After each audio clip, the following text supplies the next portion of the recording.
Baruch Hashem, there's only one Moshe Rabbeinu. Baruch Hashem, there's only one David HaMelech. And Baruch Hashem, nobody here is poor. So how's this going to help any of you? Remember, I started this by telling you the most important prayer you have is the one you do for yourself. So David HaMelech tells us we can do that. In Psalm 86,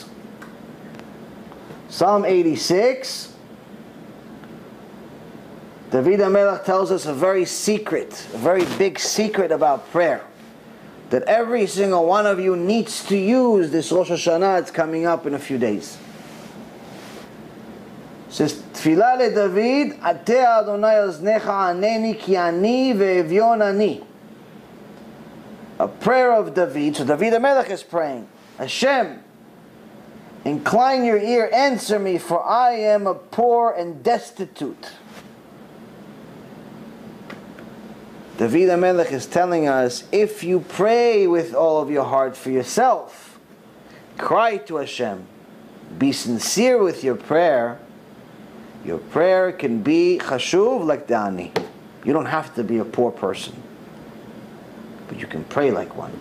Because even David HaMelech says, my prayer as David HaMelech is not enough. I want the prayer of the ani.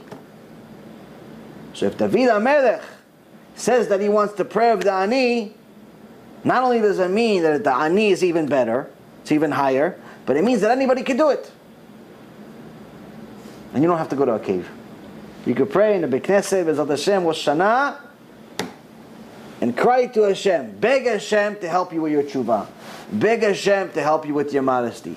Beg Hashem to help you with conversion. Beg Hashem to help you with tshuva for your family. Beg Hashem to help you with mitzvot. Beg Hashem to help you with limud Torah so you can get past page 1. Beg Hashem. Cry to Hashem. You're poor mitzvot. So, now, my mom, God bless her, she reminded me of a story today. Why did I think of this? I'm thinking to myself, did I ever do this? Baruch Hashem, I prayed many times to Hashem. And during the whole time that I, with the conversion and everything else, I used to pray a lot, very, very strong prayers, Baruch Hashem. But she reminded me today of a story, something that happened, that Mamash gave me a little bit of a perspective of how this really works. Now, what does it mean to be poor?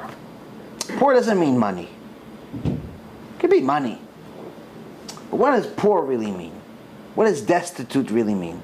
Destitute means you have no choice. You're out of choices. You go up to Hashem, I raise my hands, I have no choice, I have no hope, I have nothing, all I have is you. Meaning, you have money, but you're not going to ask Hashem for money. You have money, so even if the check didn't come in on time, you still have a few $1,000s in the bank. You're not desperate. But if you have a negative balance in the bank, now you may be desperate, but you know that there's a check in the mail, you're still not desperate. Your check is in the mail, you're not desperate. If you have a negative in the bank and there's no check in the mail and there's no customers, nothing. You're sitting home looking at the TV while the Hotzah Lapa'al comes and collects, Hotzah Lapa'al in Israel, they come and you owe money, you start taking your furniture. Repo, yeah, they come take your furniture. They're taking your television, Baruch Hashem, take the television as soon as possible. They're taking the couch, it's better for you anyway. Taking the couch, they're taking this. So you're sitting over there, you have no idea what's going to happen, but you're still thinking, okay, I still have enough stuff, maybe I'll sell the couch that I didn't take. You're still not destitute. When are you destitute? When are you destitute? When one of your kids says, Abba, I'm hungry, and you have nothing to feed him. When one little kid says, Abba, I'm hungry, your whole world collapses. Your whole world collapses. When? Because that's when you realize, I have nothing. I am nothing. I have no other hope other than Hashem Yitbarach. I have nothing. So, before really doing tshuva, you know, we got a lot of tests, Baruch Hashem. My mom told me this story today, Mamash. It put me in perspective. How Hashem gets you to a point, like He says in this Parashat.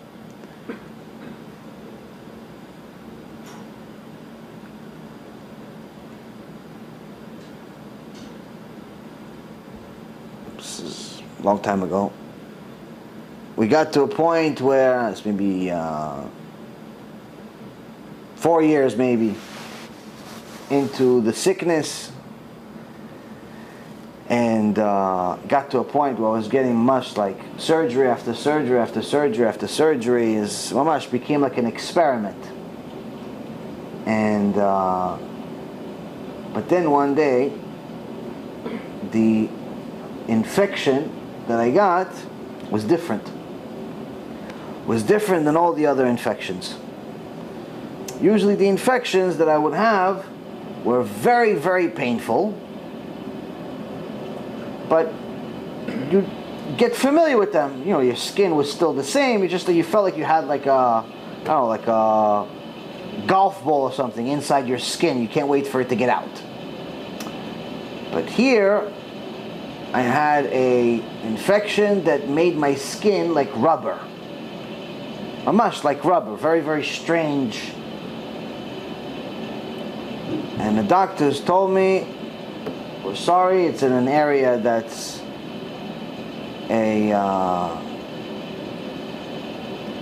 very sensitive, and we'll have to have the surgery, and we have to pretty much cut the whole part out. We have no idea what it is.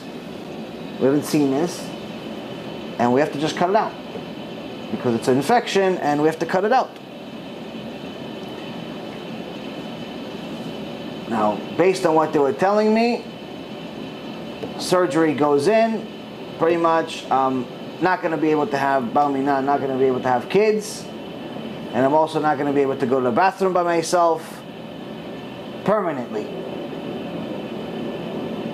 And who knows what kind of life I'm going to have after this God-forsaken surgery. And on top of it, when I'm in the hospital, even though I've had a bunch of surgeries before this time I don't feel like I'm going to wake up. This time I feel like I'm going to go to the surgery. I'm not waking up. And it's the first time I started looking at, like, I just had this bad feeling. Surgeries, like, I went to sleep a bunch of times. I went to, anesthesia a bunch of times already at this point. It was like everybody knew me already.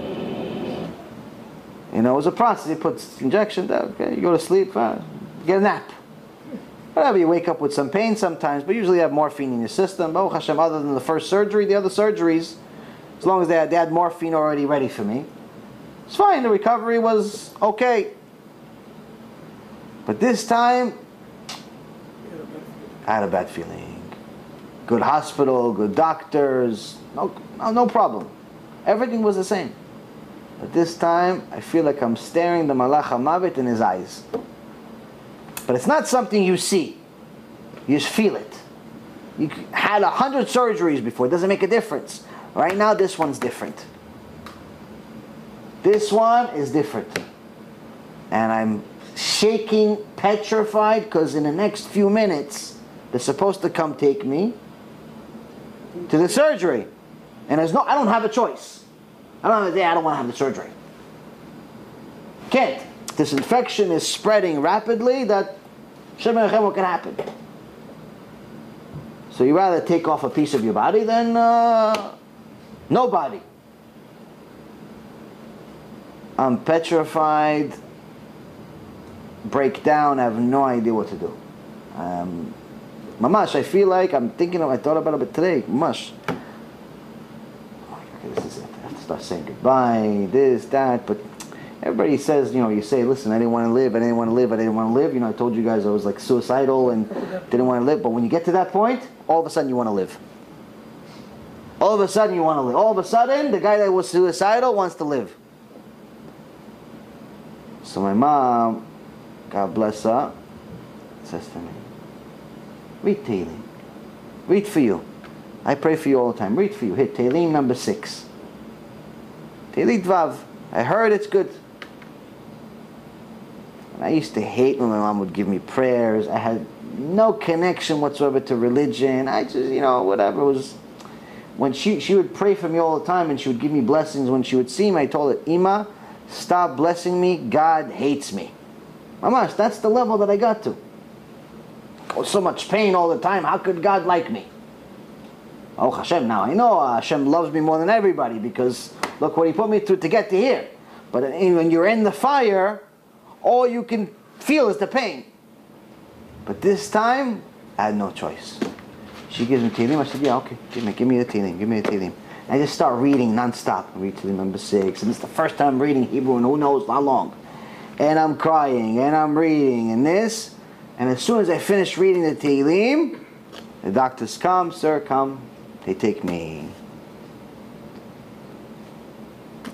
I will never forget this feeling. I go, they put me under anesthesia. I wake up. They put me back in the room. I don't feel any pain. I wake up. First of all, I'm surprised that I woke up. Bichlal. Then I'm sitting there. And I don't feel any pain. Usually there's pain. There's nothing connected to me.